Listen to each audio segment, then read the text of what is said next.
Hello, everyone. My name is Manolo Concepcion. I am the new associate head coach at Eastern Illinois University in the NCAA Division I here in the United States. Welcome, everyone from around the world.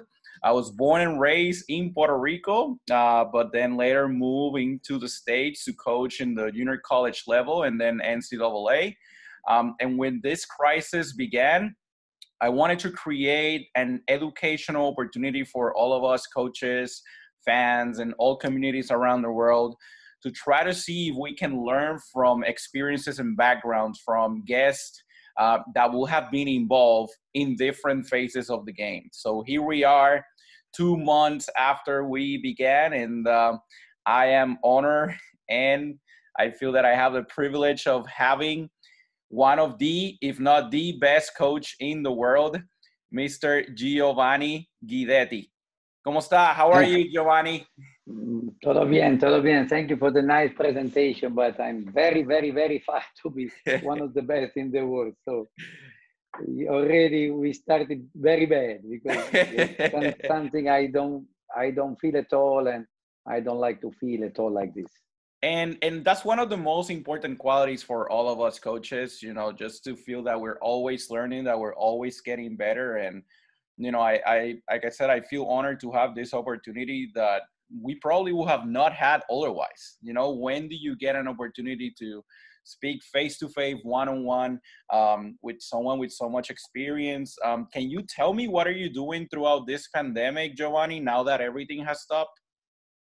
Yeah, I mean, a new life started like for all of us, but I try to take the best out of it, and so I learn as 10 times more than what I was learning before. I'm reading more, I'm making many Zoom, so not only talking but also listening, and I'm also we created also a very nice Zoom together with 10-15 coaches, between Europe, so there are some men coaches, some women coaches. So we are sharing ideas, sharing opinions, sometimes inviting players to asking them what they think. And at the same time, also I started some lessons for the Turkish Federation. And at the same time, I spend much more time with my daughter. That is important. That is very important because she could not believe that the father is not in any match or in any training. So she's really enjoying, and the mother too, because my wife is also a volleyball player. So also she cannot train right now. So we are both at home. So she's enjoying a lot. So, I mean, I cannot say that this is my, best time of my life, of course, right. But I can say that is really very rich time. That's for sure, so my mind is very busy, and also I try to take care about my body too, and because of this time. I mean, when you have a daughter, the time is not as much as anybody can think, but anyway, I think I use pretty good this time, and I really hope that we start to see the end of that. Giovanni, when was the last time you had so much time in your hands? Like, do you feel weird about having all this time now to sit back and you have been living kind of like a fast forward life, involving many programs, many great opportunities. Like, when was the last time do you even remember that that you have so many weeks in a row to kind of like sit back and, reflect on some things? I think we have to come back at more than 20 years ago. Wow. Really, I'm not joking, because I think when I was 25, I mean, if I have a bad quality, this is the memory, just I can tell you. So don't ask me any date, please, in all this interview. But I think when I was 25, 26, that I started to take my job. I have my first professional job, but I was spending all the summer to learn, So I was coaching professional league, and the summer I was searching any kind of team, making training to learn from the coaches that I had the chance to. So I remember that I was going to Montreux, for example, and that was a beautiful international tournament. I was going there in the cheapest hotel possible because, I was very, very young, and in Switzerland, the prices were incredible. And just wake up very early, go to see all the training in the morning, and try to learn as much as I could. And then after that, I started like assistant coach of Italian national team. So it was Italian national team, and then it was a club, and then I started club and Germany, you know, and also I had one summer also in America. I mean, it was a pretty much a very, very busy time. And then basically in 20 years, I always did national team and club, national team and club, national team and club, changing sometimes clubs, changing sometimes teams. But really, it was pretty, yeah, you have some date, you see. So from 97, 99, you know, that means I'm pretty old, but okay. It's just Yeah, to you put know, things in perspective of, you know, and some of your great success that you have had throughout your career and the experiences that I'm looking forward to learn from today. And, you know, just for the public to see where you have been and what have you been able to achieve. You know, nevertheless, you are in one of the best professional teams in the world with Vakif Bank, Istanbul. You're coaching the Turkish national team. You are an Olympian. You know, and definitely someone that, like I said, I think that the people are going to have fun today. I hope that everyone enjoyed this growing opportunity. So with that, I ask you, tell me a little bit about what are your biggest influences as a coach? Like who were the coaches that frame Giovanni Guidetti, and maybe some players that make you be the coach that you are today? yeah, but okay, if we go into my childhood, you know, so while my friends they were having the poster of soccer player in the room, I have my poster were Pat Powers and Karch Kirali, you know.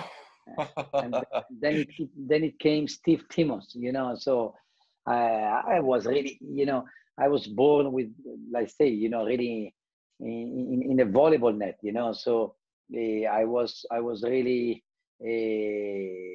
crazy for volleyball from all my childhood, you know. So I was following this American national team, even if in Italy was having a pretty good volleyball, but I was in love with this national team. But then came, of course, Velasco with this amazing generation where they won everything, you know. And I have many. So I have to say that the first coach that really gave a big influence was for sure my father, because he's a volleyball coach. I mean, he's almost 80 years old. You know, he was born in 35, but he was, so at the beginning, so when he was young, you know, he was doing at the same time volleyball, tennis, you know, was teacher of sports, so really a man of sport. But he was also a very, very important volleyball coach. He never did like for profession, but because there was not this profession in Italy at his age. So you always have to combine with school. But he was for sure my first teacher. So everything I know about technique is come pretty much from him. Also, he wrote, I think, the best book that there is in Italy about teaching volleyball to the kids. And then I had the luck to be called from Velasco in his national team. Like, and then I mean, from this thing you start to learn from the biggest, you know, the job, you know, because I can remember like now, because I told you I don't have great memory, but I can remember right now that I was coaching. I was 23, 24 years old, and that was my first year in first division in Italy. And Velasco was So young. named. Yes, and Velasco, no, I was the youngest in the history, I believe. I was lucky, but okay. And Velasco was named the head coach of national team women, you know? And then he called me, you know, he was living in Bologna, I was living in Modena, we are very close. And he called me to go for a pizza, you know. Velasco called me to go for a pizza, okay. Then, you know, I start to sweat, you know, all the pizza, you know, there was really all the sweat in the pizza. And then he just was all the pizza that all that night, he was making question to me, you know. I said sorry, I have That to make question surprised to you me. even more. It surprised you even Yes, more that someone like Julio Velasco was the one asking you the questions. yes, you know, absolutely, you know. So I was really shocked, because he was really making question to me, you know. And so they said, oof. So, you know, Giovanni, first thing to learn if you want to make this job, be very humble and learn always, because he just came like best coach of the century, best coach of year, but because he was new in women volleyball, he was asking me. Also, I was also new because he was very young. Just I was following a couple years more than him, and then yeah, then was one big influence for me, and it's one of the coaches that when I have a big question mark in my mind, I try to call. Then I was very lucky that one summer I have a very difficult, very interesting winter. So I started in a team in Italy that basically bankrupt, and so that they finished the money. Then I finished the season in another club, and but I still have some time before national team, like 2 months, because this team didn't make the playoff and was not a great season. So I have this free time, and because I was feeling also down, so I need to improve. I need to do something. I wrote email and several email to Dugville, and I said, you don't know me, but I mean I know you, of course. Can I come where you are, and when you have time, can I make you questions? That's the only thing I would like to do. And You're basically doing what Velasco did to you. Like Velasco started that curiosity in you about like this. If you want to be a great learner, you have to start being willing and able to ask questions. So you were already having that in your mind then. Probably, yes. I'm making questions to everybody. Sometimes I make really the most stupid question also but I like to make questions a lot. And then I asked, Doug Bill, can I come? And he was, and then again, another, I was expecting that he give me 30 minutes a day, 1 hour a day, because in that time also he was the chief of United States Volleyball. So he was very, very busy. But he gave me like 2 hours in the morning, 2 hours in the afternoon, and he bring me dinner with him, and again, writing. What do you think about blog? What do you think about that? What do you think about that? And so much, about this, and then, so this was also another very key moment of my life. Then I followed Montali also when I was young. That was a great man coach. And and I really have this desire, and then when I start to compete against Bernardinho, I said, what is this? Come on, you are the best of the best. That's why, because when we talk about the best, I think none is really the best one, in my opinion. So there is no other coach that achieve what he achieved, in my opinion. And also in the way that he works, I really admire a lot, But then I start to compete against Bernardinho. I start to compete against Kirali, So that was also one moment in my life that said, we are in the same bus. So I again question. So, and so, so I ask you, like, fun. with all these people that you have surrounded yourself, did they all have in common that they were obsessed with the science of the game, with the science of learning? Did that get you going into you being the same way? I have heard that, you definitely obey the laws of learning. You're all about motor learning in your gym. So like these people influence that on you now? Yeah, no question, because they are all exactly the same.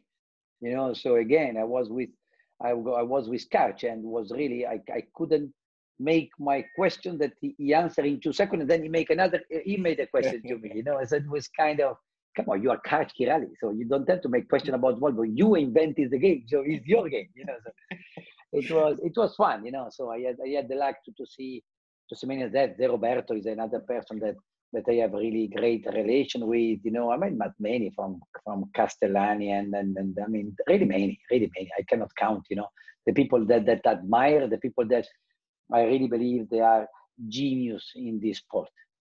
What is it that it takes to be a master learner, Giovanni? What do you think that it requires? Because you say that they all have that in common. So what do you think that for the public out there, all aspiring coaches and everyone, what do you think are the qualities that define someone as a master learner?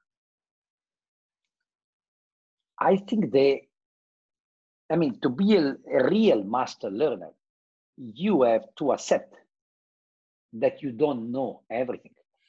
So this is the in my opinion, the biggest point, so because there are so many people that maybe you can see that they like to to act like they like to learn, but then you talk with them, they know everything, So it cannot be like this. To really be somebody that is obsessed from learning, you really have to know that you don't know so many things, So I really want to, I just finished in today. The last I was running for 45 minutes yesterday, and then today with the dog. I mean, I listened 1 hour 30 minutes. Prandi, and he was explaining the attack.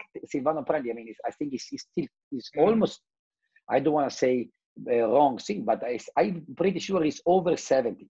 And he's still coaching very high level, Bulgarian national team, and he won the French league last year in the men, so he's really a maestro of the sport. And he was explaining the attack technique in the way that tomorrow I have to explain attack to the Turkish coaches, but I am ashamed, so I can never even be close to the way he explained, this. So that's it, so you just listen somebody that know the things better than you, and then you catch something, so this is the way. And this is, I believe, the first thing. The second thing is that we are teaching to learn. So how can we teach to learn if we are not able to learn?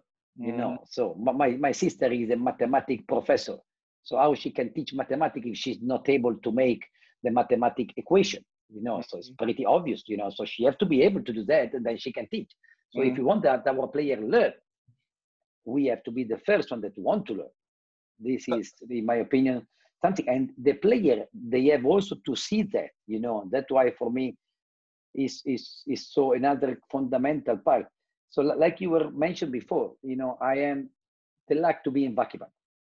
I mean, I can, we build this Vakibank, already together in 10 years, but now we can say that Vakibank is one of the best clubs in the world. Okay, that means also they have some also possibility, also economical possibility.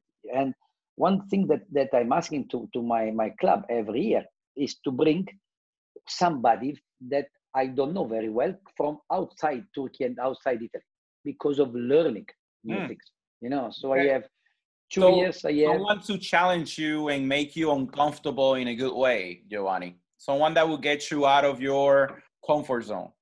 Absolutely. And so I have 2 years. I had one Japanese coach, Gen Kawakita, that I'm still very good friend with him. 2 years I have Jamie Morrison, that is, I think everybody knows in US and in Europe, and another great friend of me. And then I have for 1 year Mauricio, one Brazilian coach, very talented and great guy. And now I took a Spanish one, Cesar Hernandez, By the way, hi to Cesar that is watching us right now, and he's always talking super high about you. So okay, but I saw his photo at the beginning. So another great guy that is teaching me a lot. So this is what I also show to my player. I say, hey, I mean, I keep them because I want to learn, and you that are with me from 6-7 years, maybe you don't want to listen anymore my voice, but there is a new guy that can tell the thing in a better way than me, and different way than me. So it's a process, and it's the way we are. So and I think, you have to see, we have this group of coaches every Tuesday. We meet together. So there is Castellani, there is Glenn Oak, yes. There is Piazza, there is Lavarini, there is Barbolini, there is Cesar. And, all of us, I mean, I already wrote in my iPad, I think I'm already 60, 70 page of notes, and this is something, and I'm everybody I see that is writing, Abundanza also, everybody is still writing. Antiga is there, and writing, because we are all obsessed to be better, but because it's in our nature, we all want to win. What means win? We all want to be the best, so we want to win the best. So we want to be better, because to be the best, you have to be better, and so we all want to learn, because then we know that as more as we learn, as much possibility we have to win, and we have much possibility we have to become better. Giovanni, as better of a coach have you come up with more questions than answers? Do you feel that when you thought that you knew everything about this specific skill, or this specific part of the game, you're creating more questions about it? Absolutely, because there arrive one point that you, of course, you believe in some system, you believe in a way. So you did something that made you win.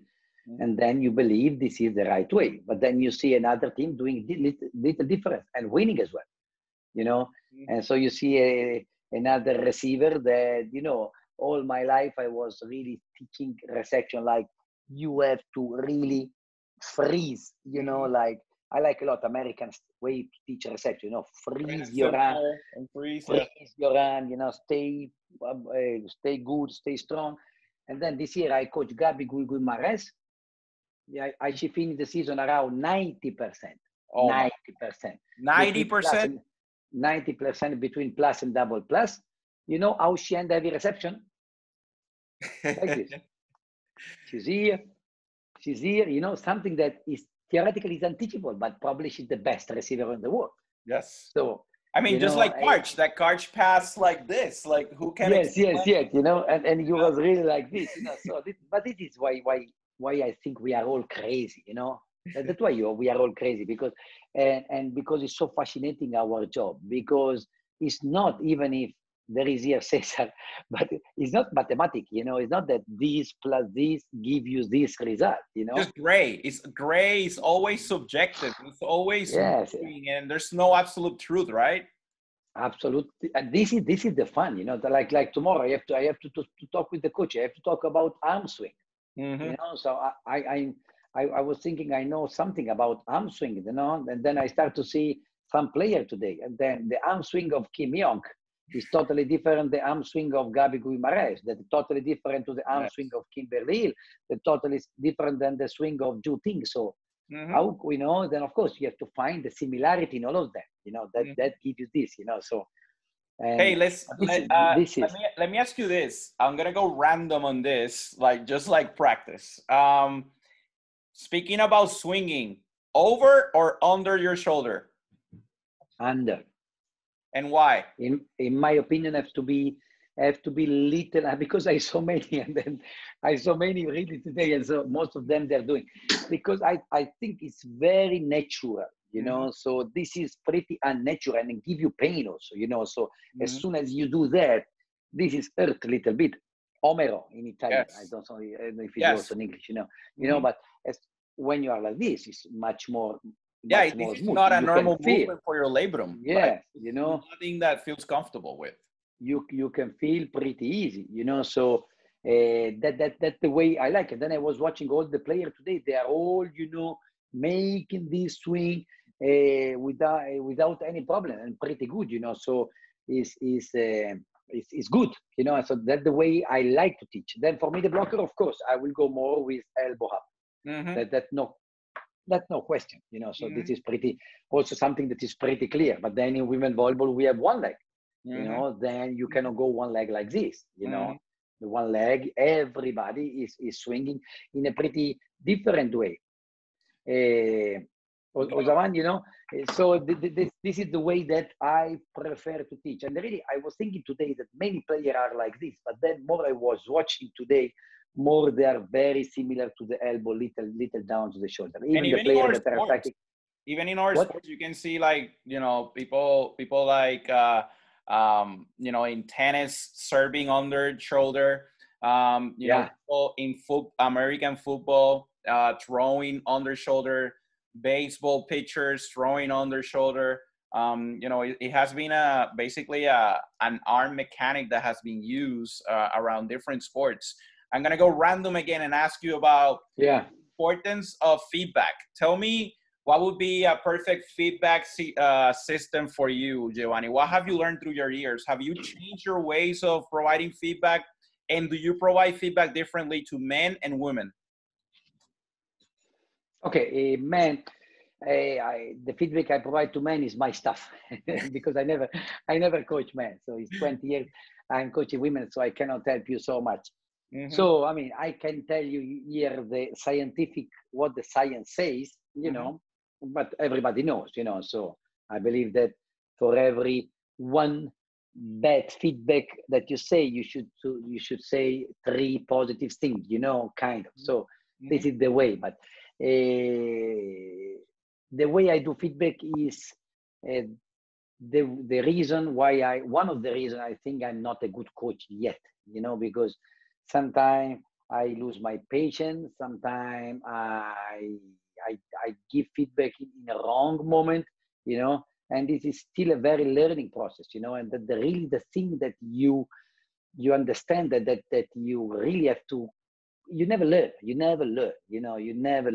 because you think, I remember there was one player, we lost one important match, and she make one tip, at the end of a very important point. And we lost this match like 27-25, the fifth, and we have like 3-4 match ball. One of these matches was our strongest player. Heartbreaker. Stronger player making a tip, and then I was also relaxed because it was not was a match that, okay, we could have won, but the other team much better than us. So I was also very okay with the performance of the team. Then I went to this player and I say, can I tell you something? I mean, just after the match, basically, she just finished stretching. She gave a small interview. Then we were going almost out of the gym together, And can I tell you something? I mean, I like the way you play, but remember from today. So you remember all your life, please never tip again in an important moment, because there is no team in the world that will never make a tip fall down on a match ball, Thank you. And then she was really, so we lost because of it. And then she really angry and there, Then I said, bravo, Giovanni, really, you performed this team. 40 years old, you don't say nothing. Instead, to wait to go hotel, call the player in your room and explain, watching the video, you couldn't stop this 5 minutes, So I still don't learn, how to do it. So it's not about what you say, it's how and when then, Giovanni. Yes. I mean, it's very important what you say also. I mean, right. I think this is what you say, give the player the trust on you, because especially when we talk about technique and tactic, when a player asks you something and then you give a right answer, the player keep trust on you. When you give a wrong answer one time, okay, 2 times, okay, 3rd time, the player lose the trust on you. So it's also very important what are you telling, but of course the way and when it's what is impossible to learn, as you see, so you always make a lot of experience about that. But I believe I'm a kind of coach that like to give a lot of feedback, even knowing that would be better to give it less. So I can tell you very honestly that I know very well that, if I shut up more, the player will think better, how to solve the problem. And maybe will be a better process, But sometimes it's so automatic. When I see something, I say, hey, come on, you know that, you don't have, hey, why this? You know what you have to do. Hey, remember what we spoke yesterday. Hey, attention your feet. So, I think there are coaches that talk too less in training, coaches that talk too much. Probably I am in the side of the one that talk too much.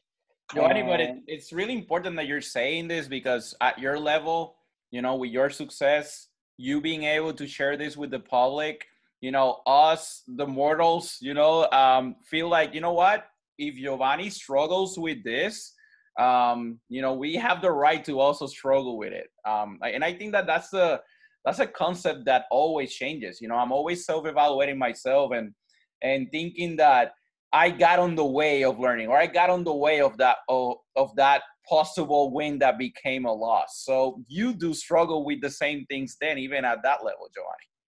I think that the level, it doesn't matter at all. So because I believe that the player require the same attention.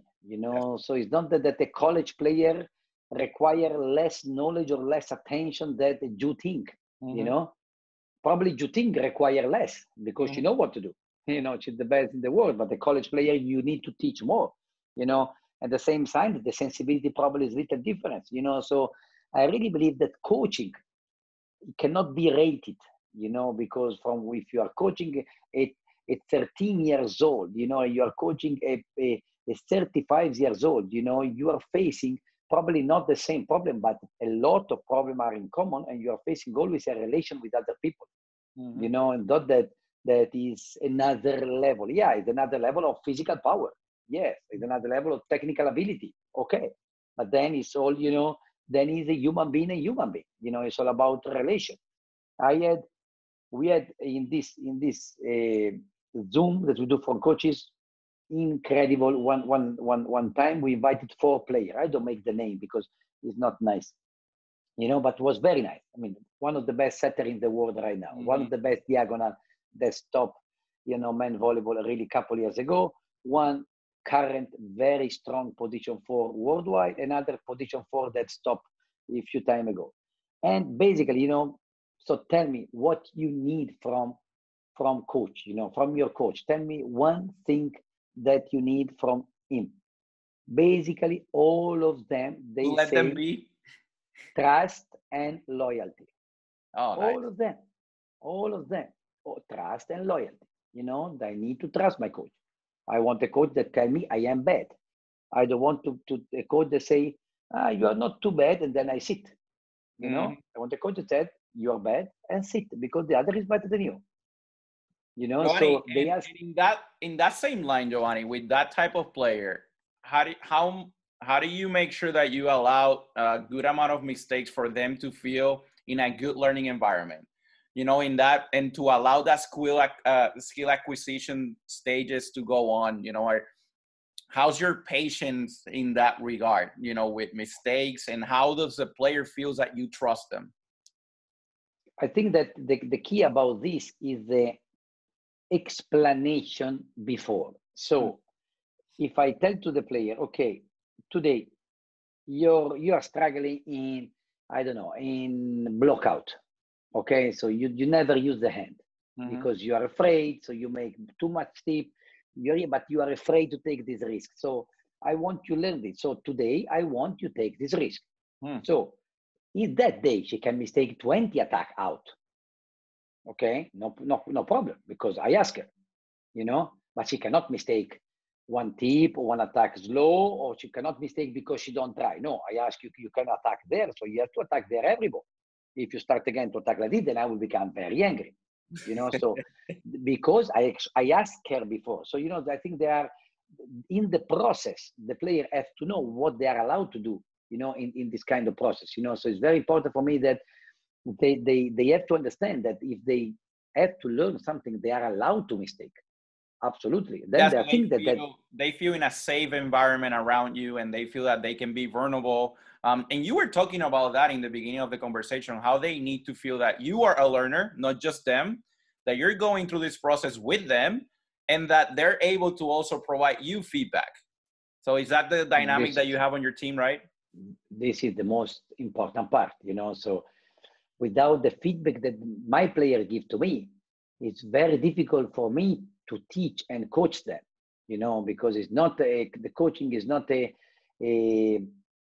I don't know in English exactly, so when you have a dog, when you have a dog and you teach skill to dog, so you repeat skills that he has to do, Yes.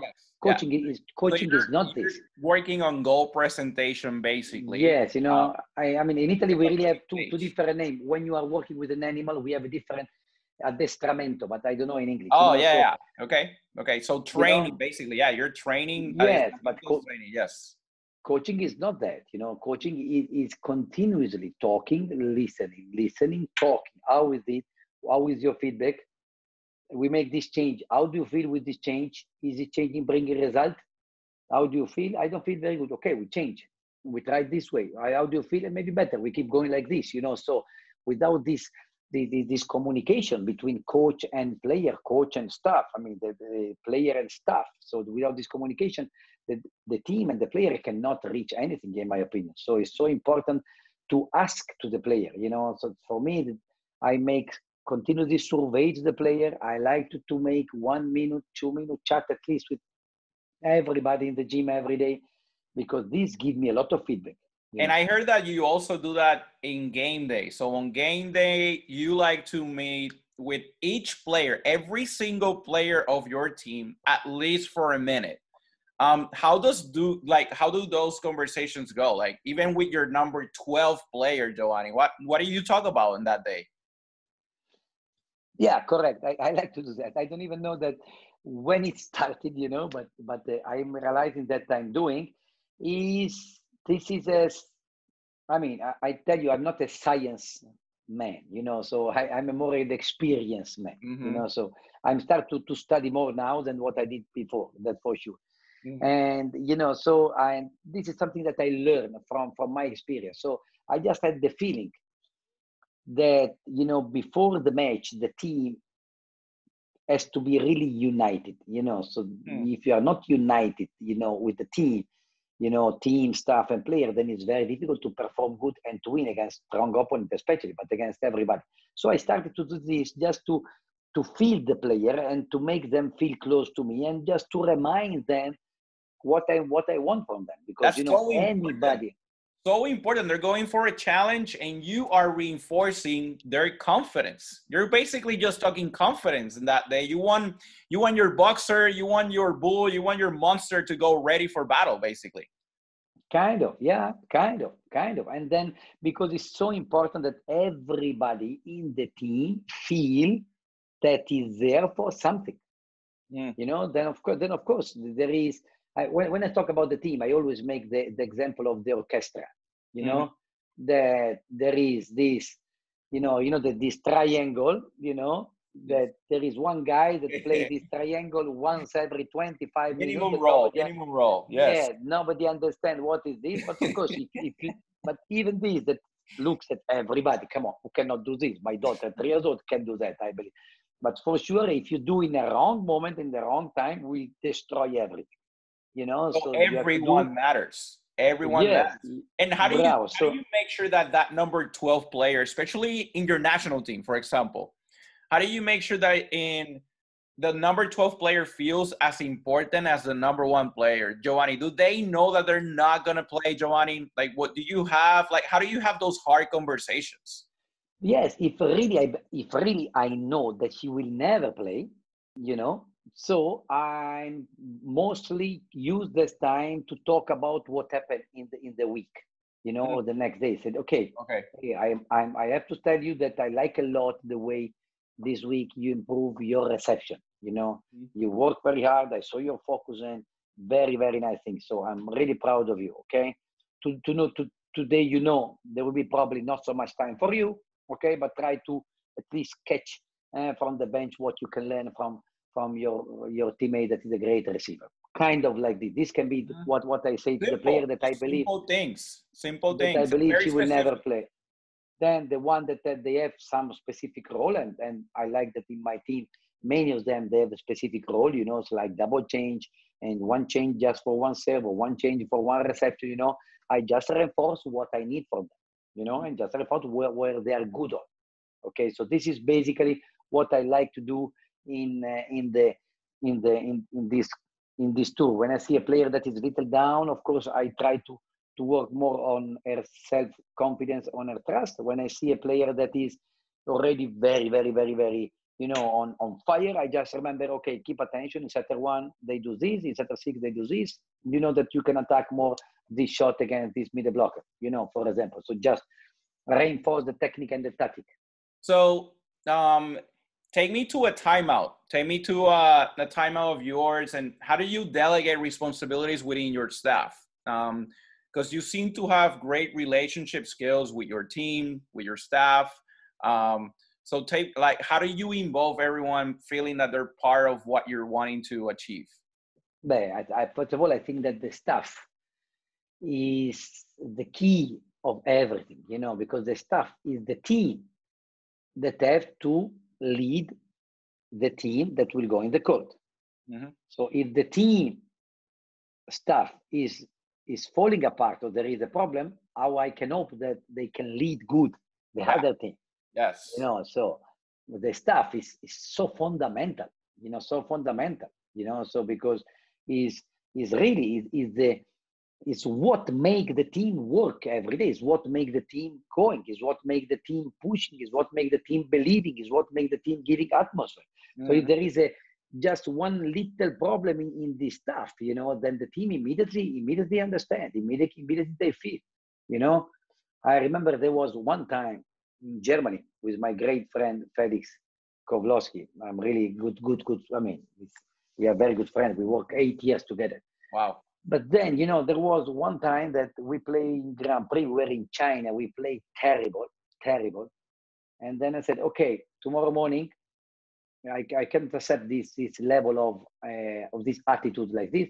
Tomorrow morning we train like 6 o'clock in the gym. And then they said, no, Giovanni, it's impossible because we have to leave at 6 o'clock. We have to leave, and then there is no gym. So I mean, forget. We have to take a plane. So we will work in a gym. No. Is it no? We have to work. And then I searched. I found that hotel have a tennis court.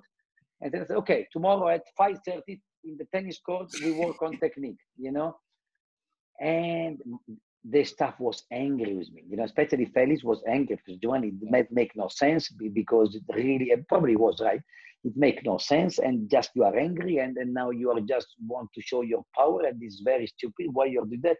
And then, I mean, we were kind of not talking for 2-3 days, and the team say, hey, we don't want to work like this. You guys have to solve the problem because the if team not, noticed, the team fed from that. It affected the team in 1 second. So the stuff is so important for me. That's why first of all I wanted the staff only very good people. Mm-hmm. I'm talking about human being, and I'm talking about knowledge. So I try to have in my staff the best of the best that I can. Because they are the one that have to talk with the player. I cannot talk with everybody every second, and I'm not so good for that. I'm not so good for that. I can watch one thing, maybe two, then I cannot watch 6, 7. So I need people that I trust and the team trusts. So the stuff has to be very, very good. So anyway, the question, the timeout, it depends. There are too many different kind of timeouts. Right. So there is the timeout we are winning and the other team is calling. Then, okay, probably I don't have much to say. So I would say, for example, Cesar, take care about our block and defense is doing what we have to do. If you want to change something, change. Same, you are the one that is more attention about setters. And so you have an offensive and defensive coordinator in your team. Yes, absolutely. And then there is me. So there is one coach that is following our side out and one coach that is following their side out. So we talk each other a lot. I give a lot of my feeling in the match, and then a lot of time I give to them. Then there is a moment that all the team is down. Then of course I talk with everybody. But most of the time you go in trouble, not because of everybody, because in trouble because maybe one player is taking 2-3 bad reception, or because one player take 2-3 block, so why talk with everybody, so that is something that I really don't like to see. Sometimes you see in television, then one player is doing really something bad and the coaches are talking, or watching the spectators or watching down, and just hoping that the one understand. No, that's the mistake that I did also sometimes, So you are very specific. You just take the player and do those like more one-on-one, Giovanni. Like in situations like that, there's someone failing. It's better to just go one-on-one and address the situation. Absolutely. This I like a lot. If it's not really something that is, but doesn't happen, or really bad behavior with the team, then I will. If sometime I happen to, in my experience, to have some young players that are really too young, too selfish, and then they need that I make them in front of everybody understand that they are wrong.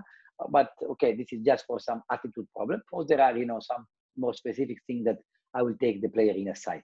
I like to do that. Giovanni, Jamie Morrison was in the program around a week ago, and he was telling a great story about you. And basically, the story was that he brought something to you that you were like, Jamie, no, like we're not on the same page on this matter. But then at the end, you tried it anyway. So you're like, you know what? We're gonna try it. And are you like that all the time, Giovanni? Like, are you in trial and error throughout your career, no matter the year? And like, what are you experimenting with right now? Like, or before this pandemic happened? What were you curious about? No, but I'm telling you first of all that I am really this kind of guy because I believe that is much more what I don't know than what I know, and so really everything happen in my eyes. I want to try. There was really one guy that because sometimes also come people, but they really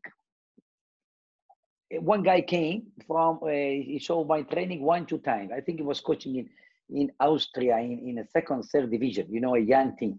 And then 2, 3 weeks ago, he bring me one video with a very interesting exercise. I didn't know if it's good or not, so I tried immediately, So, and I do this many times. I see something I want to try, One, Cesar come to me with one exercise. I say, first of all, I said, don't explain me because I know it will be too complicated. Show me. And then we train with this exercise. And the same with another coach of me, So I really like this, because first of all, because I trust the people, and then because I know that can never be so mistaken, because it's also, I like that, this idea that volleyball is random. This is clear, It's clear. And so also why training cannot be random, why we cannot go one day with something totally that we never did. We can just prepare our brain better, So I like to try some new thing about block, and then now in VacuBank we are experimenting one system. Then don't explain me, don't ask me really how it's working, because it's too complicated. But I can tell you that I believe we are it's called Kinexon. The company is called Kinexon. I think we are the first volleyball team in the world to use that. So basically is the kind of chip that all the soccer team are using, that are you need, of course, a satellite. So because we are in volleyball, the GPS, that because we are in volleyball, so they came to install, I don't know how many cameras we have in all the gym, and one big router, that kept the signal and give everything. So, not only the jump, not only the number of jump and the height of jump, but also he recognizes immediately if it is a block jump, if it's an attack jump, or it's a serve jump. Plus, he count all the acceleration. That is very important. You count how many meters you do. You count, all of this.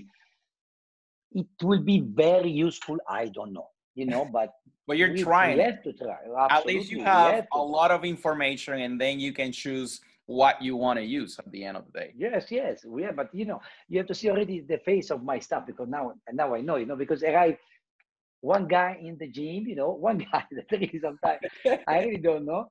And that is coaching, I don't know where, and he's telling me, with my player, I tried this exercise that I'm doing this, and he's showing, and I saw already my staff that are saying, tomorrow we will try.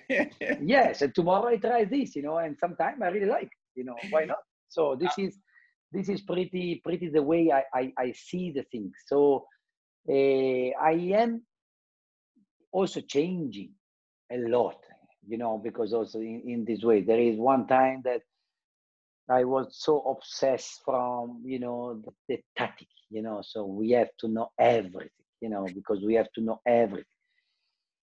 Now I'm realizing that we have to know the minimum about the opponent, the minimum. More about you. More about you. Yes. And then we have to work a lot about us, because even, video, I think I still doing video too long. I want to cut this video, because how long is too long, you think? I'm doing minimum. I'm doing video around 45 minutes, and it's too long. Okay. I believe it's too long. I'm reading more now. I'm learning more from other experience, and I believe a video should be 15, 20 minutes, and then also we are sending a lot of other video. For example, this we learned from Jamie the first time, we from Jamie come to us, and then we start to send to the player a lot of Vimeo, so they have on their phone, because they are living on their phone, unfortunately. So at least on their phone, instead of only Instagram, they can watch also some volleyball sometime, something like this. We are not using too much volumetrics. We have volumetrics, and but we are, which match is this? This year. This year. That was important match. We won 3-0, the comeback of Champions League. I mean, with this match, basically, we were in final in the best four of Europe, and supposed to play a nice semi-final. And I believe we could have. You see the Gabi reception. There's something what yes. I'm doing. It just makes it look so easy. Something so difficult. But I mean. And look at you there. Look at you. Let's get back to that. Watch this. Yeah, I think well, we were smiling together because probably she did something that I asked her, you know. So and I mean, I lost myself. I don't know where now. I'm watching volleyball, you know. I start just to see Well, what we did good, tell what me we a did little bit wrong, you know. about your offensive system. You know, tell me a little bit about what you believe, you know, right now. What, you know, in this season, what were you trying, you know, and according to the program and the roster that you had? I think this season we were very strong. Mm-hmm. I can tell you, I don't like to say like this, you know, but we were very strong because we have an incredible reception, probably the best reception I had in my career because we were about, I think the average, we were around 70% all season, you know, plus and double plus around 70%. That's crazy, That is Giovanni. incredible. I tell you, really incredible reception. Maybe I have here because I making, no, I don't have here. I brought in. Yeah, Gabi was 69 and 60. Okay, but and Barch was around that. So probably I said you 90, but including exclamation probably. But okay, so great reception. And then we have Majo Njenovic on setting, you know. So I mean, A stud. A so stud. A magician with the ball. What I have to do, you know, just enjoy. And most of the time I was enjoying because there is really not much were to you a do. fan at times and not coach? Yeah, you know, and then I mean, middle blocker, I have, you know, this one, Milena Razic, we don't have to talk. And then the other is very talented Turkish, very powerful Zera. So we try to build, you know, what is action, you know, and this kind of action happen many times, you know, that, you know, we put the player good reception, 1 or 0 block. And I have really a lot of fun to coach this young player, this Vidic. This is not a so known player because she don't play international volleyball because Sweden is not a top national team, but she's. I can say to you, you know, the most strongest diagonal I ever coached in my life, like, you know, really physical quality, you know, and also she showed me a great attitude, a great desire to learn, and she improved in an amazing way in this season. Wait, You know, so this is something really important that you just mentioned. See, one of your favorite qualities is that she was a great learner. At this yes, level, with this kind of team, you know, that's still really important to you, Giovanni. You know, like you said, like they're just humans, you know, so they're going through the same skill acquisition stages. So what are things that you emphasize? You know, you have a great team with great players. How do you keep them wanting to get even better individually? this is the most easy things with this kind of player. Mm. I make this example because for me is so clear. Average player here, I think average. Okay, Mm-hmm. champion. So I'm talking about Gabi, Razic, Onjenovic, Ak, you know, Barch, this kind of player. You think average player? Hey, attention! Your arms are slow in reception. Yeah, I know, but you know, I'm really because I saw air moving and then I make like this and so okay. Then hey, attention, you want to make diagonal, but the ball pass you too much. Yeah, I know, but it's because you know I started late for reception. Then I didn't understand very well the set, and I was waiting, and then you know, this is the average player, great player, Maya Onjenovic. They are a double block a lot of time in this situation. Thanks, coach. Gabi, your body weight is too back in reception. Gotcha. Thanks, coach. So easy. It's Wow. really easy, you Wow. know. And this is the things I never found. A Hmm. great player that explained me why she don't do the things. But I found million of average players that are explaining me the technique of volleyball, you know. So this And is it's for so me. right. It's so right that, and so it's basically the great players are excuse free. They are not made out of excuses. You know, it's zero drama and no excuses, Giovanni. They just throw themselves out with what you, the teacher, it's trying to achieve with her then? It's absolutely like this. And I have the luck to have many like this. This year in Pakibank, if we start to count the greatest player that I coach, that we need 3 hours, not the time that we have, and that they were all the same. Ju Ting, as soon as she took one block, Ju Ting, she watched me. Giovanni, why? And then you have to be, that also, she gave me a lot of pressure because I have really to be focused every attack, because if she take a block, why you take the block, because she's not used to take block. So you have to, but immediately, I said, because the ball passes you, okay, next time she anticipates the ball, one attack in 1 meter, because very easy, But all of that, there is no answer. There is no excuse. Giovanni, in you coaching, just like here in the NCAA and in the US, you coaching different coaches on the same team, like Suting.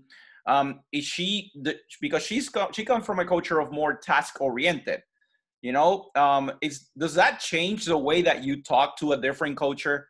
Like, do you talk different to an American player, or just like more specifically the human, or have you found tendencies of according over where they're from?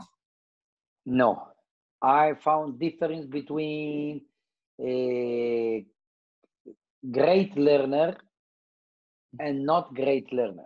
I found difference between great winner and loser. Huh. What's that difference? What's that difference between a great winner and a great loser? The excuse.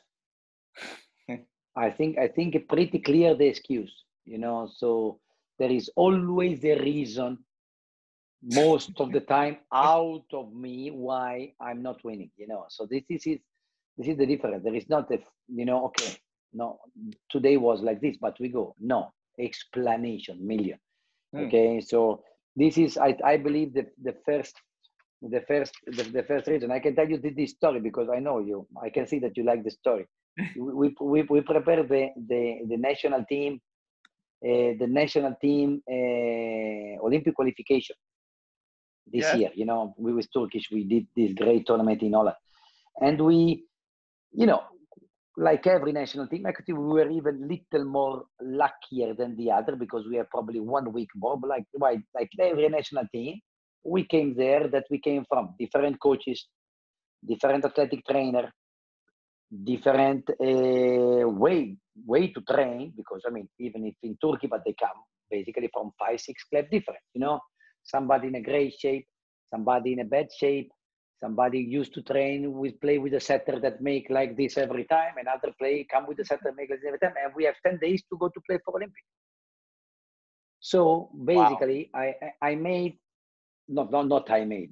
but I asked to make a huge poster. It was really huge. It was like 10 meter per 10 meter, 10 meter per 10 meter in the gym with the 5 Olympic rink. And then no excuse, only solution, pretty bigly. Because I said, nobody will care why we will not qualify or why we will not play good. I don't play good because my setter is different in the club. Who cares? I don't play good because we didn't train enough. Who cares? Nobody trained enough. So I don't want to listen now, player that start to tell me, I don't feel as good like in the club. In the club I work very bad, so I don't know if I can. No, I don't care. Find solution. The set is bad, perfect. The block will not be very well prepared. Find solution. So was amazing that the way they were watching me, because you can also feel when the team really wants something. So was, and that everybody want to go to Olympic, so this is pretty clear. And then there was one great, then we start to make a reception, and then one player mistake reception, and she immediately said, okay, next one, I have to anticipate, no excuse, So immediately in her mind, she already was entering the solution, I have to anticipate, so you're just no excuse. You're applying that positive reinforcement that you talk about. You just made it visual for them, at creating a sign of no excuse for them not to have any excuse whatsoever about that outcome. But how do you keep And of course, the we made a photo of this because this one, if you bring in the plane, you know, the plane, there is no space for anybody else. So of course, we make also a photo. Then we create something for the locker room, and also we keep this in the locker room, you know, because just to keep that. Actually, I like this kind of stuff, you know, and so sometimes it work, you know, and sometimes not. But I like this kind of stuff. I remember that one time in Holland, also before the Olympic qualification, because I think because there was so many distractions, you know, in the team, and I wanted to explain them one story that I heard from the older player, that, you know, one older player was telling, you know, for me, when I arrived close to the big match, put my head inside the box, you know, and so there is nothing else, head inside the box, and I go for that, you know. And so what I did, I to explain this concept, it's funny, but I even smile because you put yourself inside an actual box? No. I kind of, we bought like 20 box, you know, where you put the vegetables and the fruit, you know, 20 carton box, and we put all together. So we create one huge box, and we put all the player inside them. You know? And said, now you see, that means, you know, we have to create it. We have to be with all our head inside the box. If we create this, you see, we go here, nobody can stop us, because it will be one big box that will work against anybody. But of course, if we have one, and then we can follow us. So, but these things that sometimes come, you know, I don't even know how. Also like one was very nice story against in Vakibank. We lost semi-final playoff against Galatasaray. And it was okay. Was epic volleyball, you know. There was a very strange system. Actually, first time that there was no like 2 match out of 3, so there was like a golden set. Okay. Because it was very short time, so we played bad the first match, and the second match they started good, and they just need 2 sets, and they took this, you know. So, and the Vakibank against Galatasaray semi-final. So you feel like, you know, the worst human being in this earth. You go, it cannot happen. But it happened, you know, it happened. So, you know, and 1 week later, we have to go to Treviso to play the final for Champions League. Wow. You know? So it's I mean, you just keep working on the outcome. But like, you know, I want to go back to that question. So you're thinking because outcome. The story you would like, but I want to finish the story because you will like it. No. And I want I want to hear it, but I want to know, like, in this process that you're actually creating for the players, how do they keep their mindset in that process per se, and not in the outcome that you're thinking about? But please continue.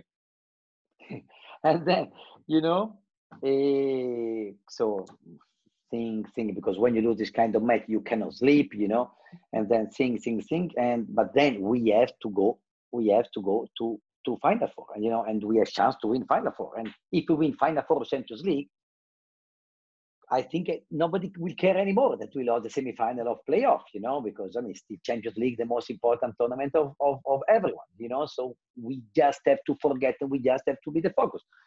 So, you know, what I did next day, I came to the gym with a big, huge poster, not 10 meter for 10 meter, but it was pretty big. In this poster, there was the Champions League Cup. And a big bottle of Moët Chandon champagne, you know. Wow. And then I just said, very easy. In 1 week, I want the cup, and I want to drink champagne with all of you. There is no other solution. So we will forget this very well. But this is what we will do in 1 week, because we are so strong that we will gonna do that. But just if we just think about this cup and this champagne, we want to celebrate the cup that we will win. But to do that, we have this week to work like crazy, and we lost against Galatasaray. I don't even remember anymore, because we just have this cup to win now, you know. So again, this actually. So you're keeping the mind in the big picture then. It was not very ethical, you know, the 1 bottle of champagne in the gym, but you know that's sometimes the idea, you know. I mean, because I really believe this is our life. So you just watch next, you know. We just watch every time. One of the most hate So I tell you before if you have in your mind, but for sure you don't have in your mind this stupid question, because one of the most stupid questions that journalists make to me, especially here in Turkey, where Vakıfbank won a lot. I coach a new season. How can you be motivated? After what you want. I said, what are you talking about? This season I didn't win nothing yet. So I'm full motivation because I have zero title because the season starts now. So I have zero title in the next season. So I want to win all the titles next season. So this is my motivation. Who cares? I don't even know, thanks to my memory, I think it's 1 lakh. I don't even know what we want. I need to win this season. So this is the motivation. So just this, and this have to be the way, I believe. Giovanni, do you change your goals according to where you have, you've been in different national teams? For sure. You go thinking, I can definitely be a gold medalist with this national team, or my goal is just to make the Olympics with this team. My goal is to just be really good, in Europe. Like, how do you base yourself on that? And like basically establishing your goals. And then my second question is, how much block and how much random do we find on your planning throughout the year? So I believe that I tell you what. No, okay. I can make it like this. I believe that being a good coach doesn't mean win. Mm-hmm. Being a good coach means make your team play the best that the team can. That's why I hate this classification like he's a very good coach because he won a lot. Mm-hmm. He is not a very good coach because he didn't win much. But probably this coach that didn't win much, he coached, I don't know, France women team, and France women team played the best that they can. But of course, they cannot win against Serbia, China, or United States, so. And doesn't mean that he's not a good coach, so that for me is fundamental. So when I take the team, before that the goal is how I make this team better, then I like, I have actually this conversation with Kach, and he was explaining also his ways to think, but about expectation, but I like to set normally realistic goal. So for example, when and maybe can be a mistake. I can tell you also this story. Maybe it can be a mistake, but I try to think what this team can achieve, and then said, hey, this is what we want to achieve. Mm-hmm. And I give you this example with Germany. We never were the favorite for European Championship, never. Because there was always Serbia better than us, Italy better than us, Russia better than us, some years Holland better than us, always. So, but my way that if I play very, very good, I can win against everybody. Mm-hmm. Then if I play very, very good and Serbia play good, they will win. But if I play very, very good and Serbia play so-so, we win. Probably. Mm-hmm. So you can win against everybody. Mm-hmm. If you play very, very good. Then their team that if you play very, very good, for sure you win. Their team that if you play very, very good, you win if they don't play very good. So you can win against everybody. Oh, true. That's my idea. So, and with Germany, I always gave the goal of, okay, we want a medal. We want a medal. This medal is our goal. And we took the silver. The next time I gave the same goal because we play with a lot of pressure. We play in Germany, and it was very big pressure for a team that was he lost some big player, and there was great national team said, hey, we play at home. We want to stay in the tournament till the last moment. We want to play for a medal. So that means we keep the crowd in Germany watching us all the tournament. Silver. And then I went to Holland. Basically, same story. First year, not favorite at all. Okay, our goal is a medal. So we don't care medal. Because there are so many teams better than us. And then lost final against Russia, silver. And that is crazy because if you think it's crazy, And then wait, it's not finished. It's not finished. Go ahead. Then come Turkey. first European Championship. Okay, I didn't remember if I gave really a gold in this team, very clear, but we took the bronze. And then European Championship in Turkey. Okay, same story. We play at home. Turkey, very young team with some great, strong player. But okay, hey, our goal, a medal. And then with the journal, with the press, we won a medal. We won a medal. We won a medal. Silver. So I don't know. Because of course, if I coach Serbia and Russia and Italy, I would say we won the gold. But because I didn't coach Serbia and Russia or Italy, I always said we want a medal, and then came a silver. So and I don't feel bad about that at all. I don't feel totally bad at all, because means that at the end we were always there. So you cannot win every time, and always we lost against the top of the world in this time. So that's my story with the goal. With Vakibank, a lot of time is different. With Vakibank, you see, I give cup and champagne. Mm-hmm. Vakibank, there is not we want a medal. In Vakibank, there is we have to be first. Mm-hmm. Finish. So, but I don't know if I'm doing correct or not. Because I don't know if giving the goal of the medal, to Turkish, Holland, and Germany when they won the semifinal was we did what our coach ask us. Now let's go to play the final. No, what I was going to say is that we struggle with this all the time. I think coaches, I can speak for myself of how realistic is realistic, and how high can we establish those expectations for ourselves and for the players around us. We all want to define ourselves as winners at some point. So making sure to establish something that, that players feel that they can achieve, that they can attain. And us coaches, can we stay away from, from those expectations that create us to not sleep at all? I have spent, years in some programs where, I can't sleep. And maybe it was because of that, because of unrealistic expectations that I was providing to myself. And hopefully did not transmit that into my team, but who knows? So those are mistakes that we deal with constantly, trying to figure out how realistic are our goals on and off the court in order for us to transmit that to the athletes themselves. Yeah, that's a key point. I think that we know pretty much, especially, when I was 20 years old, probably I didn't know, but now I know pretty much the level of the team, Right. So if you ask me now, what's the goal of next league of Vakibank? I said, then the goal of next season of Vakibank is to win the Turkish league, to win the Club World Championship, and to win the Champions League. And in all of this, we have to pay attention mostly to Conegliano. Yeah. I can tell you, realistically, I really believe I don't think I can mistake too much, Mm-hmm. But of course, we are not always there. And again, I was telling before, I had this very nice dinner with Karch.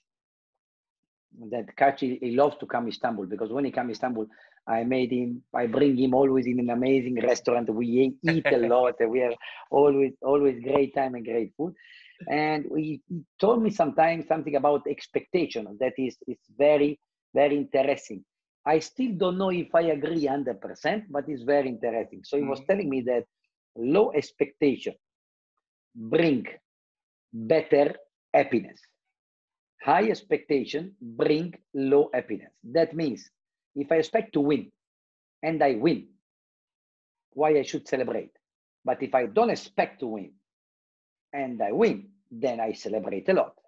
So he was telling me this, and I was telling, and really I made to him this question. Okay, so Kart, we play final of VNL, America against Turkey. So don't tell me that you didn't expect to win. But he told me, no, I didn't expect to win. I believe that I can win. I didn't expect to win.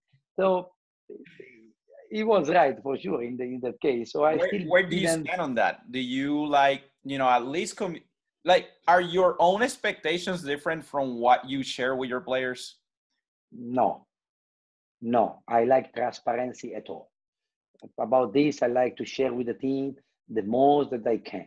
Really, the most that I can. I like the team knows what actually. I mean, this I believe that is according on us and not what we think, but how we are. So I'm the kind of man that everybody can understand how I feel immediately. You can understand, oh, Giovanni is sad, Giovanni is angry, Giovanni has some trouble, Giovanni has some fight, Giovanni is in a great mood. I am like this, you know. You see Jenny Lamping, that, you know, she's my idol because she's losing. Okay, she's not losing much, but, you know, when she's losing, when she's winning, The same she way. never changed the face. She never changed the face, you know. The only change maybe when we win Olympics, she did this. You know, she won Olympic, you know. If I won Olympic, I think I'm still running now in Rio, you know, probably, you know, but she did it. This was the changing between winning Olympic, you know, because that is her character. So she has to be like this. You know, me, I'm not like this. So if I tell to the team, I believe that we cannot achieve this, okay, they understand immediately if I say what I think or if I say what they want to listen, you know. Mm-hmm. So Yeah. this is, you know, I'm happy because every time you show our side out, we are receiving pretty good and middle blocker are killing, you know. So Well, I mean, no, just trying to present a little bit of your, you know, of your team and their characteristics, and just trying to learn a little bit about, you know, if Giovanni, if you can define, you know, in three ways, how you run your national team. What are they defined by? So if I think about US, I think about, okay, you know, you're gonna see reading, you know, bunch reading all the time. You're gonna see them going in second or third step all the time, and you're gonna see aggressive serving. So what am I gonna see from your team, or what are you wanting to see in the future of the team? So you make it very good. Okay. First of all, what I want to see in my team is great motivation. So that the first thing, basically, I changed in Turkey national team because before of me in Turkey, the coach called the player and the players, they have to go national team. Oh, okay. You know, and that was the first thing I changed. So I talked with the player, said, are you motivated to come, travel 6 weeks, 7 weeks, stay out of home, go in the camp and play for national team? No. She's the best player making 30 point a match in her league. I don't care. I don't need, I don't want, even if somebody's pushing me for back for that. But why? If national team is very difficult. National team is very demanding. National team is really, you need incredible passion to do because it's tough. You know, these girls, you know, I cannot really tell you which match is this one. Nanjing. This is no Jiang. So this is BNL. We won 3-0 this match, but okay, that was what the group, you know. And so now we were in China. We came back from Thailand, and then we go. So it's tough. It's tough, you know, for everybody. So you need to be really motivated. Besides this, you know, I tell you what is my wish, and I tell you what is the reality. Okay, I wish, you know, I can have 15 position 4, you know, that are pretty much the same. And then from them, I can choose the one that have the characteristic that I want. Yes. You know, so what I want a position 4 that is on the left when the setter touches the ball, you know, with the right in front, ready to anticipate as much as he can, with a good reception, and blah, blah, blah, you know. But this is the wish, it's not the reality. You know, the reality is, you know, that I have 4, 5 players in that for each position. You know, that's why is, you know, before also you say, what is your philosophy, your idea? You know, my idea is to make the team the best as I can according to what is my team. You know, and the team is different. You know, I don't have, you know, huge number of players, or especially in the club, you have the player that sometimes you can have, not what you want, what you want every time, so you have to manage. So there is, of course, the way that I like to play volleyball, but I cannot tell you that I can do always that, because one example, this in position 4 right now, you see one. I'll put it back. I'll put it back now. No problem. You can leave. You can see this young player, Karakut, for example. I try in million times, but she cannot attack with 2 steps. She cannot attack a quick ball. She can attack only a ball with a big loop. And I try because of me. It's obvious. We want to attack against 1 block and that. We don't want to attack with 2 blocks every time. But she cannot. She's still not ready to change her a lot. I mean, she's a great girl. She's working hard, but her body, her biomechanics, her history is difficult to make this change. But she has to play. Because I don't have other 5, 6, 7 that I can choose. So she has to play. So I have to adjust the team to make her play. So in that sense, so somebody else have to run very quick because we have one slower ball in that way. So that she make a great attack now. So my idea is to attack quick as much as we can every time. We are able with the quickness to disturb the opponent. Okay. But every time, that means all other time where the ball is very off the net. Then I don't need quickness because I don't disturb the opponent, but I disturb my attackers. Okay. So basically, I like speed a lot. I like, to have all attacker on the left with the right very in front when the center touch the ball, but I don't want to play quick always.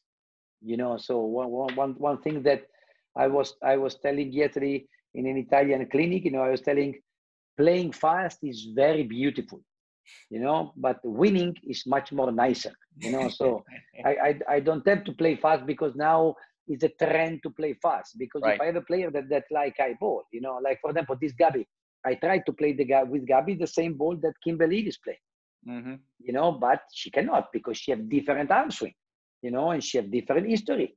And so why I have to change it? Because it's more nice. So to give her 1 ball without block, then other 3, 4 balls she's uncomfortable. No, I have to try to give her elbow. What is the greatest thing that America does that is different than anybody else is to have one system. So they play their system. Are you able to play the system? Come. Are you not? Bye-bye. Are you able? Come. Are you not? Bye-bye. So true. So true. They are very good in that. They are amazing, because they are really believing in that. They are training that, and they go with the idea. Yeah. But in Italy, for example, that is also a great national team. You have Sila that plays this ball and Bosetti that is plays this ball because they cannot play the same ball, So they are trying a little bit. So Bosetti before was playing that ball, now is this, but still a very, very, very big group. It's not the same ball for Bosetti, like the same ball for Sila, like the same ball for other Bosetti, the same ball for Egonu. No, it's all about, the players that you have, So I think this is,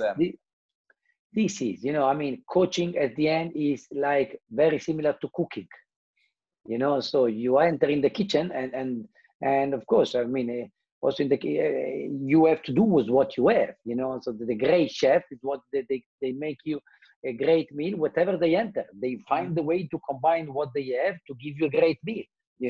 The bad chef need only this kind of things, only this kind of pasta, only this kind of sauce. If not, he cannot do.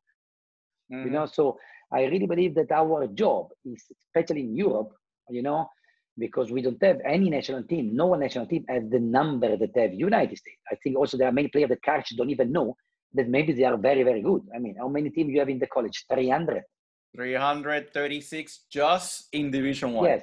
Yes. Italy have 12. Wow. Turkey have 12. Serbia have 10.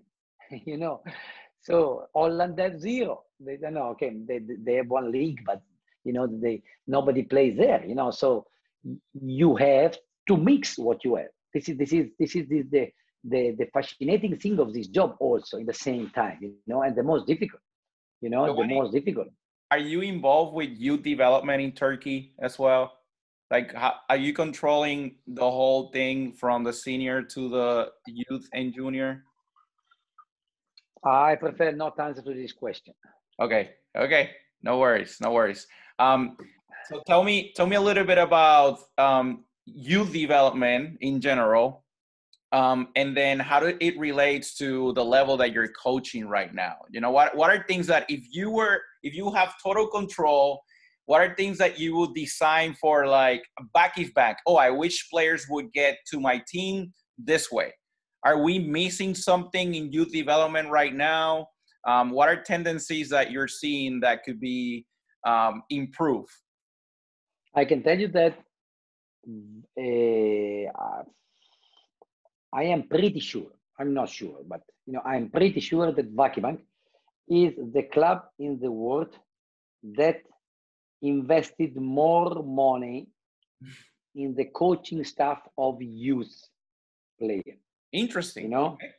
Okay. So we, from 3 years, I believe, I really strongly pushed that. We took Beppe Bosetti, that is the father of Lucia and Caterina. I think there is also, they have a third daughter playing in college in USA. I don't know in which team actually.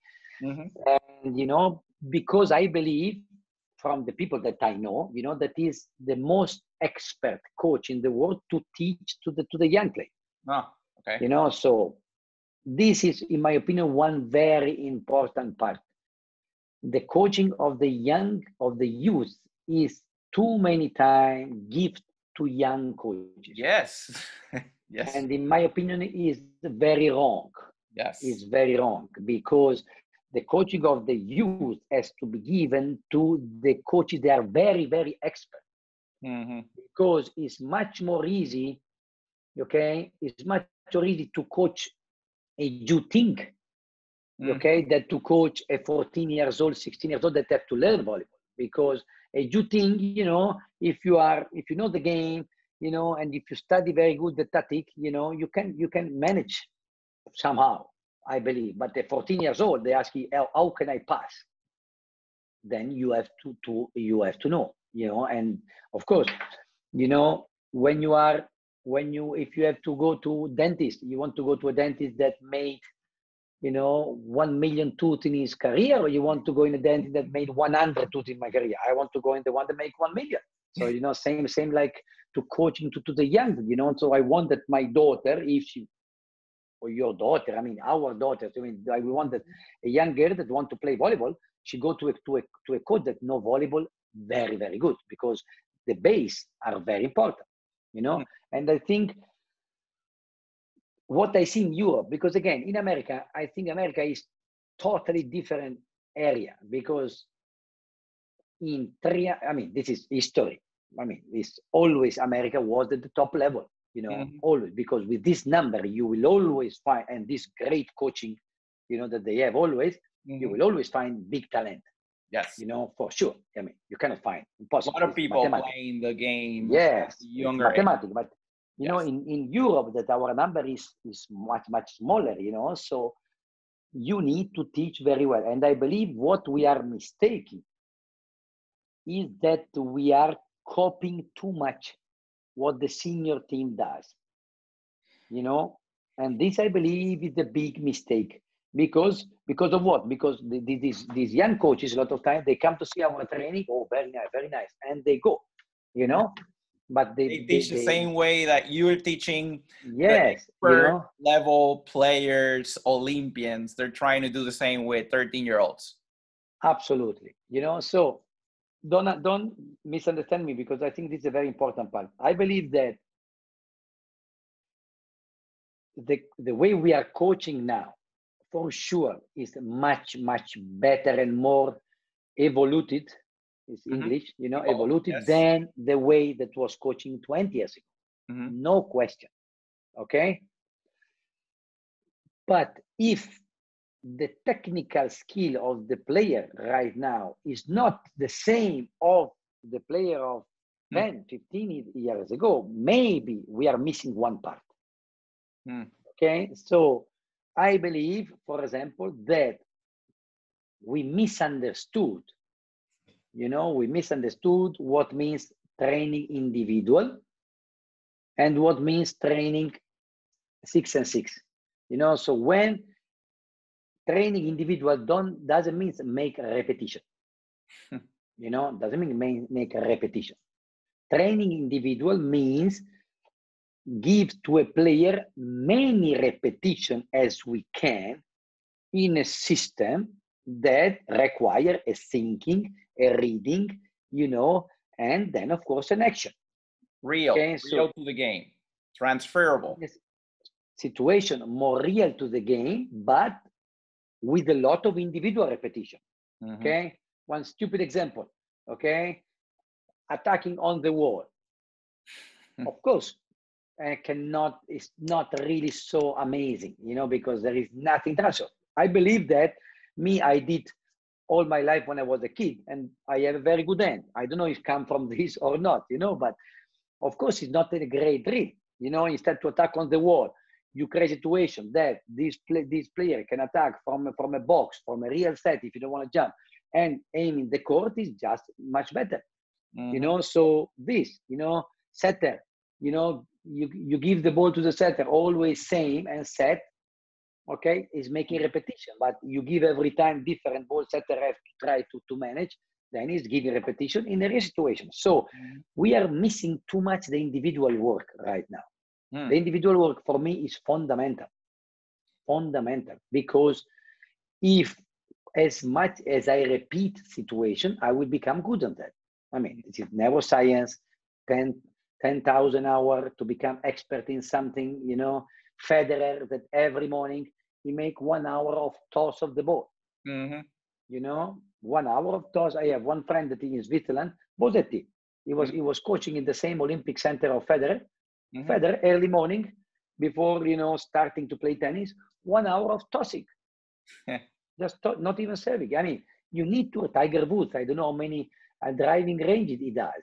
So you need this part, but you need to do it in a proper way. You don't need to have a player, you don't need. You need to give her always some reading situation, but you need this individual work, because if you speak about this 10,000 hours and you make a player attack only in 6 and 6, before to achieve this 10,000 hours of attack only, how much time passed. But if you give some individual work, in a situation that is very real to the match situation, then you have a great advantage. So talking about like mixing block with randomness around, so that way you're working on a close skill, but at the same time there is some randomness that is increasing learning. So basically creating like a state dependent remembering where you're using regulatory stimuli to make that happen. So in that process of where they're trying to be, between cognitive and associative stages, they're still working on something close, like less variables, but there's still variables going on that are creating direct transfer to the game. I mean, you explain 10 times better than me. But it's not about English. Also in Italian, they are explaining better than my Italian. I'm not the guy of explanation, but exactly correct like this. It has to be like this, because of course, because what was the problem? That many times everybody think like the video we saw about Japan. This is wrong. First of all, it cannot be too wrong, because if these Japanese, they're good at 1.75 m can play volleyball at this level, cannot be so wrong. Yes. Second, of course, they are making this 8 hours a day. So of course, when you do something 8 hours a day, this 10,000 hours, it's gonna happen much quicker. In 3 weeks you have 10,000 hours. So that's okay. There is this part, but training individual don't mean boom, boom, boom. It's not this. It's not this. It's just giving a lot of, but it's giving more repetition than the repetition they can have in 6 and 6. But of course, 6 and 6 is very important. But if in my team, Vakibak, I do 30% individual, 70% 6 and 6. Mm. I believe that youth, they should do 30-40 individual, 30-40 6 and 6, 70-60 individual. Please say that again, Giovanni. It's a really important thing. Please say that again. So if Bakibank, I'm training 30% individual, 70% 6 and 6, I believe youth, they should train 30-40%, 6 and 6. But 60, 50%, 70% individual, because they need to learn the skill. They need to manage the skill. If not, it's not enough. It's not enough. How is possible that, we don't find one receiver in Europe anymore? How there are not one great receiver? Why in Italy they still talking about Piccinini and Bosetti? Amazing player, amazing player, but it's still Piccinini and Bosetti. 15 years ago, we were talking about Piccinini and Bosetti. Bosetti maybe no, Piccinini yes. And then, it's difficult to find to create a receiver, because there are skills that you need.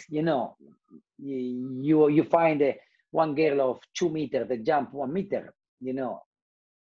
Everybody can make a strong diagonal, I believe. Okay, but teaching reception, having somebody able to receive, this is complicated. Having somebody able to set, this is complicated. So in your gym, are they always passing, setting, attacking for every drill, or at least is there like realistic receiving when setters are actually getting touches? There's always something realistic going on within your drills, even if it is synthetic, Giovanni? Yes, but there is not always receptions setting attack. If the focus is reception, I would try to give the reception work in the more random way possible. One ball diagonal, one ball linear, one ball short, one ball, but receive. Why I have to lose time that the setter set another attack?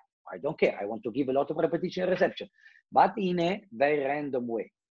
And I prefer to have the receiver in that court and the setter in other court. I think me. But then also I combine, of course.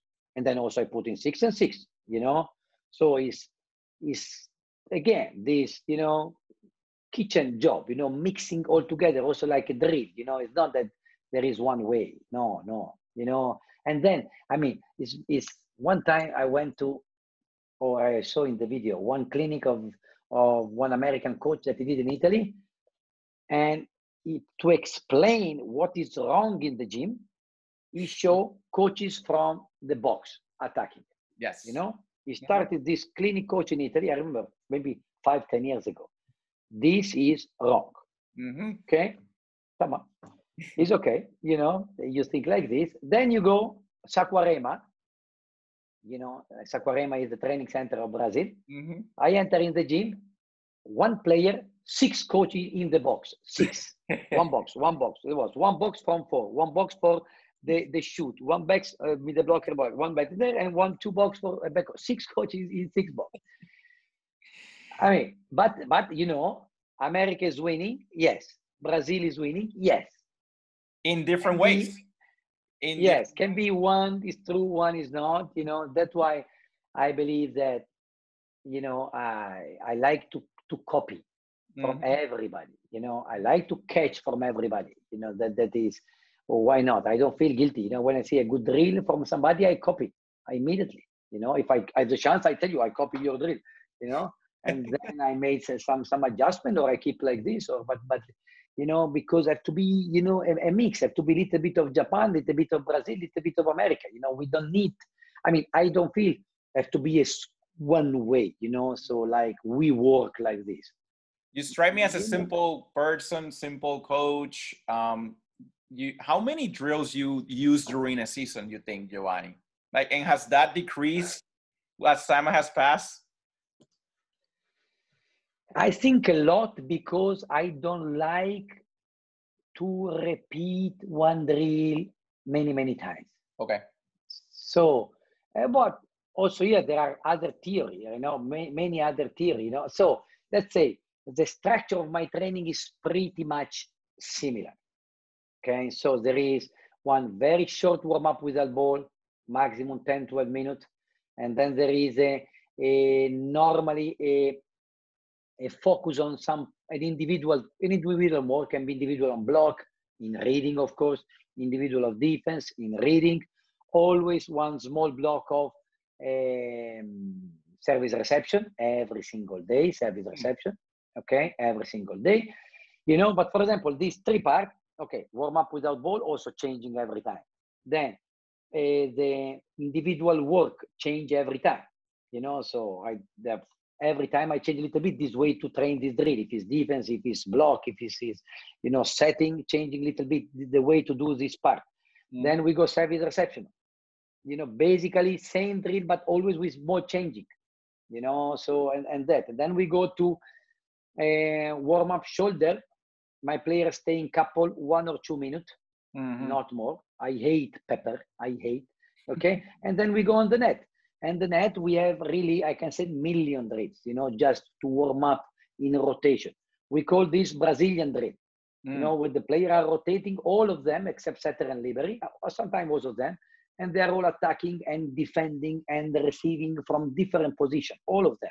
With the blocker, defense in 6, attack from 4, position 4, defense in 1, attack from 2, everybody do volleyball from a lot of parts where I give normally some technical skills to them in this round Brazilian warm-up we call.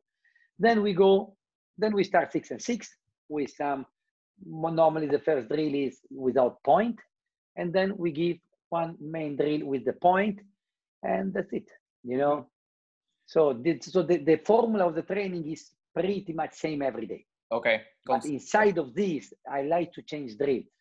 One thing is true that changing more drill is not easy for the player. So, so I like to not change too much. Okay. But also, why not they can change? I mean, we want that volleyball is changing every day. Volleyball is changing there are no one action same to the other, similar, but never same, so that was also the idea about drills. Last question about training, resting. Where you stand on that now, Giovanni? Is resting a big deal for you now? Like, how do you approach that part? So in national team, we are very happy with the 2-1. So that means we found very, very useful to alternate double training to one training, double training to one training. Because when we make double, we have a very low level on the fourth training in a row. But when we do double and single, then we have a great regeneration. After single, we can go again in double. And after double, single, so we have intensity, regeneration, and because I try everything, the 3-1, the 3-0, the 5-2, I try everything. Now this 2-1 is good. And then in the club is totally different because there are so many matches that is, you rest when you can, not when you want. Yeah. But for sure, we find out that 1 day and a half is much more useful than 1 day. So we saw big difference. And one more thing I like so much when I make one training, 2 training in the middle of the day. Oh, so between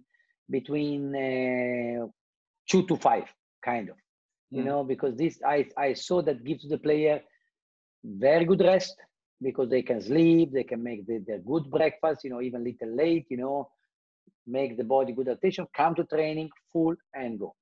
And last thing that I can share with you that when we do double training, I do in the morning 3 groups always. I work always with 3 groups, 9:30, 10:30, 11:30.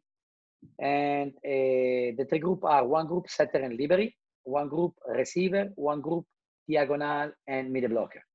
I have usually 2 net, and double training means 1 hour of fitness and 30, 45, 1 hour individual work.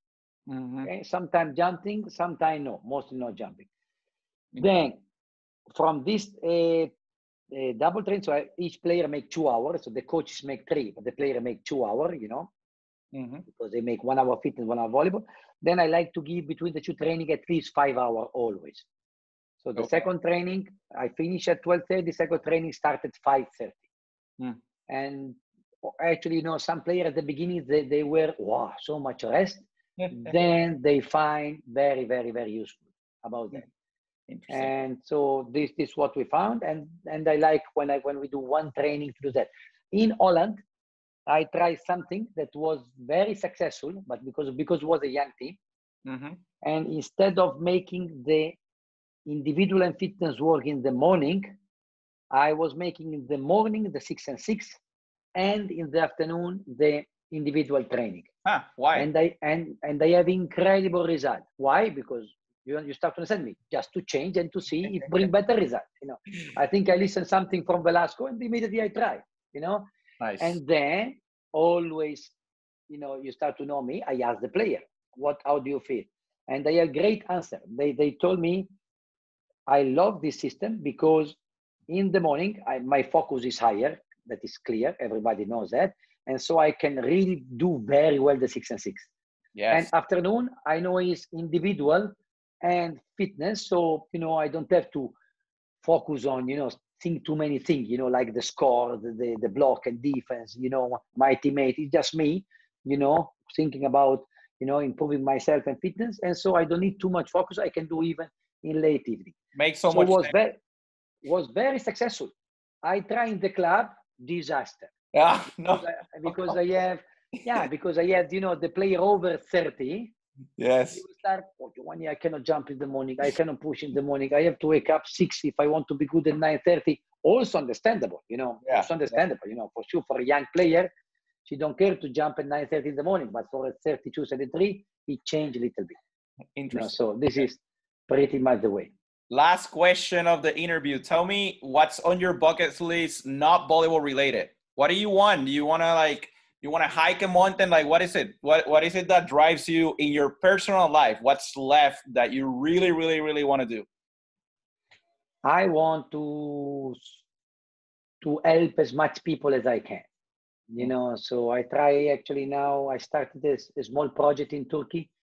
You know, I'm going in very east part of Turkey when the life is not as beautiful like Istanbul, you know, and I bring their volleyball balls. I try to teach them volleyball, you know, so I really would love to spend more time on that, you know, because I feel very blessed and very lucky, and I want to share this lucky making other people happy. So this is something I'm a lot into it, and, you know, difficult to combine with the time, but I try to give some my free time for that.